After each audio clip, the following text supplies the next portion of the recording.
As much as I love fighting games, I think my passion for rhythm games rivals, or in the case of Dance Dance Revolution, surpasses my love for digital fisticuffs.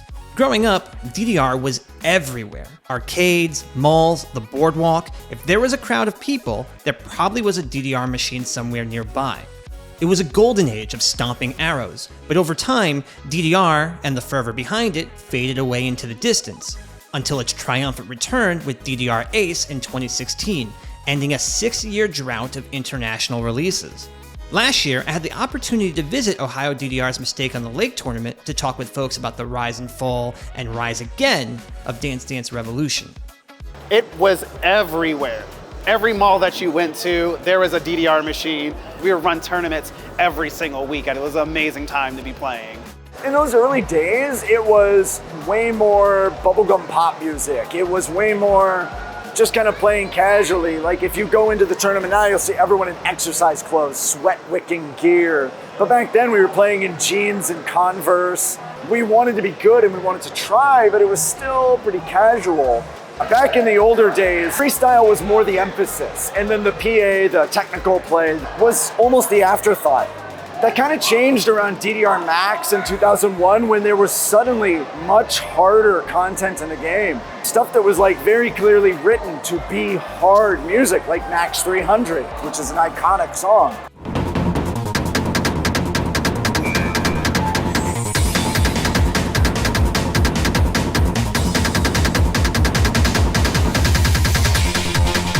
And that really shifted a lot of people's gears. The freestylers didn't like the direction the game was going, so they kind of stopped playing. And the players who wanted to be good had new challenges, and they were very interested in that. Freestyle still exists. It's kind of like a niche thing at a tournament, run by maybe a couple of communities that embrace it, but it's not something that you would generally always see at a tournament. And it's kind of nice that Dance Rush exists, because Dance Rush has taken over that niche of dancing rhythm game where style actually matters. Dance Dance Revolution, next DDR. Konami stopped producing the game at the end of 2002 because piracy was rampant. You could buy hacked upgrade kits for any old version for like 20% of what Konami was selling them for. And there was no way for them to do anything about it. So they stopped so that they could develop a new system that would be harder to pirate, harder to fake. So in that time, you had about a 3.5-year gap where there was no new DDR. So people got to where they wanted to get to and had no new content, and they kind of fell off. Along with that, the newer version, Supernova, that came out in 2006, was another big jump like DDR Max in terms of difficulty. So you had players who weren't interested in this new difficulty jump and kind of fell off there. That combined with the fact that the new machines were expensive and arcade operators weren't used to paying full Konami price meant there were a lot fewer new cabinets. Even now, the only 2 arcade chains in the US that can get current DDR are Round One and Dave & Buster's. They have exclusive agreements with Konami. So it's not like the random mom and pop shop in the mall can get a new DDR machine. They literally cannot. Even in its inception here in the US, the support from Konami for the rhythm game scene, or just dance games, DDR, was virtually non-existent. I mean, even on the machines, the older machines, they would say for use in Japan only. Konami started implementing a network, an online feature, where the games needed to be online, as well as the benefits you get from being online. Like you unlock additional songs, you get to save scores to your own personal account, and there was nothing that supported that here in the US. Here in the Ohio area, we went from having well over 40 cabinets to a small handful of like actual serviceable ones. Konami decided to make EMUs available to certain arcades in the United States. Round One was one of the first ones that got it, and since they have the contract with the EMUs, it became actually feasible to be able to play Dance Dance Revolution as well as other rhythm games that you can never play. And the version that came out around the time that Round Ones kind of started making their mass expansion was DDR Ace. And there was a lot of skepticism around, are these going to be the same quality of cabinets that Japan has? Are they going to be fully enabled? Are they going to be missing content, missing features, but they're all online enabled, just like in Japan. They all sync up with the world leaderboards, just like Japan. So it was a new era where not only is everyone in the world on the same playing field, but we can directly compete with one another for high scores. And that really motivated American players, that competition. And slowly in 2016 and 2017, it started building again and building again. And we're in a really good place. I would say that the community is built up to the point where there's probably as much hype in the involved players now as there was in the early 2000s.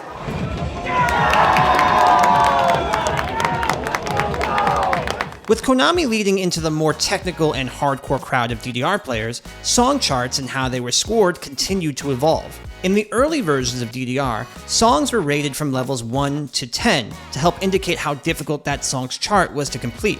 In modern DDR, that level has expanded to a range of 1 to 19. Furthermore, the judgment system, or how the game scores your timing, has expanded as well.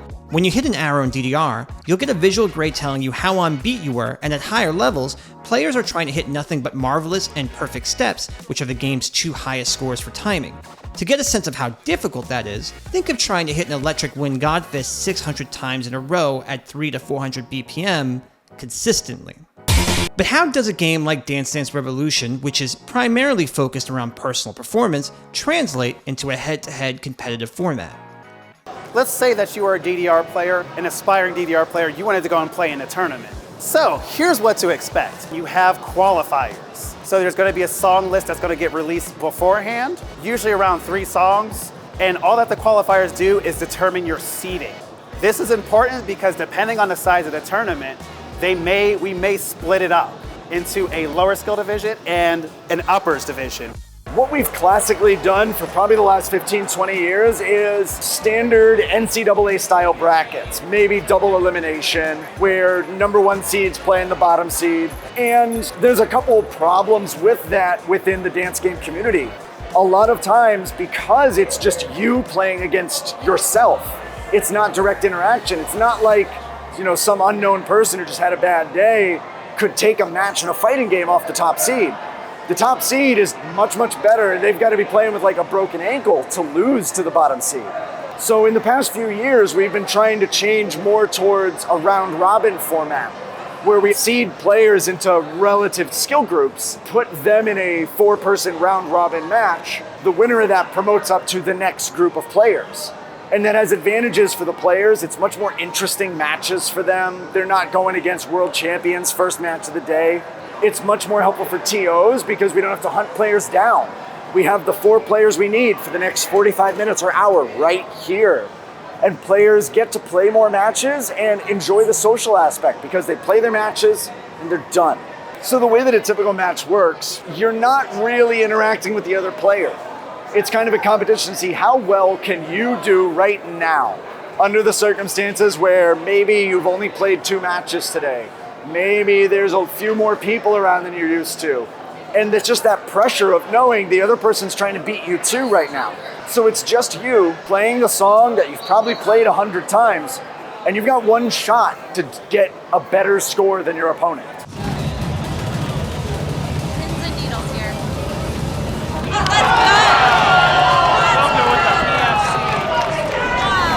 So everyone may be used to Dance Dance Revolution having score. It's usually between 0 and 1,000,000. It's an arbitrary number. That's usually what we refer to as the money score. What we do in Dance Dance Revolution is that there's another score type called EX score. In EX scoring, a marvelous is worth 3 points, a perfect is worth 2, and a great is worth 1, and that's it. The money score can be influenced by if you have a full combo all the way up into the middle point of the song. The person who had the full combo longest will probably have a higher money score, and they would win. And that doesn't reward the timing and the accuracy, which is what we actually compete for. That was something that was started by the DDR community itself, and Konami officially adopted it. So, community influence, it works. That community influence and passion extends to things like apps that help keep track and monitor your scores, and even full-on ranking systems like Life 4 that help onboard newer players to the game while giving veterans goals to strive for to help level up their skills. And while still very grassroots, there is quite a demand for DDR tournaments. For Mistake on the Lake 4, the Dance Dance Revolution singles event hit its attendee cap in under 48 hours. Not to be outdone, this year's Mistake on the Lake also reached its cap and did so in 26 minutes. But with all this demand, why don't players have more opportunities to compete year-round? The primary obstacles in an event is just the fact that it's time-consuming. A single match, depending on if there's ties, depending on if they go tiebreakers, can take up to 15 minutes. And it has a challenge that fighting games or Smash tournaments or any other sort of game doesn't have, is that we can't scale up setups. If you're hosting a fighting game weekly and suddenly 30 more people are going to show up than you expect, you bring a couple more PS5s, you bring a couple more TVs, you're good. We have 2 machines. 2. We cannot get more. So not only do we have to make sure that we limit the number of entrants allowed to be able to be done on those 2 machines, we have to build contingency plans for what happens if one of the machines is having a problem for an hour or an arrow stops responding. It means either we have to limit how many songs people get to play in a day, which doesn't feel great. We have to limit how many players are allowed to enter. That's really the hard balance. Like, you want to get as many people allowed to play and have a good time as possible, but you want to make sure they're getting quality matches. There's no reason for that last seed to play the top seed and then the middle seed go 0-2 on the day. They didn't learn anything, they didn't improve, they didn't get to have that close, tense match. One of the big limitations is until recently there was no way to play at home. A good example is a player named Zofer who lives in Arkansas. The nearest online machine to him is a 4-hour drive, I think. Thankfully, they've recently released a PC home version called Grand Prix. It's like a 1,500 yen a month subscription, so right now about $10. And you can just play at home on your TV, on your pad. It's still difficult to find pads. They're still expensive. Kyle Ward, who runs Step Maniacs, makes a home pad that is for sale, but it's very pricey. And when a batch goes up, this most recent batch that went up took the longest of all of his batches to sell out, and it was 1:30.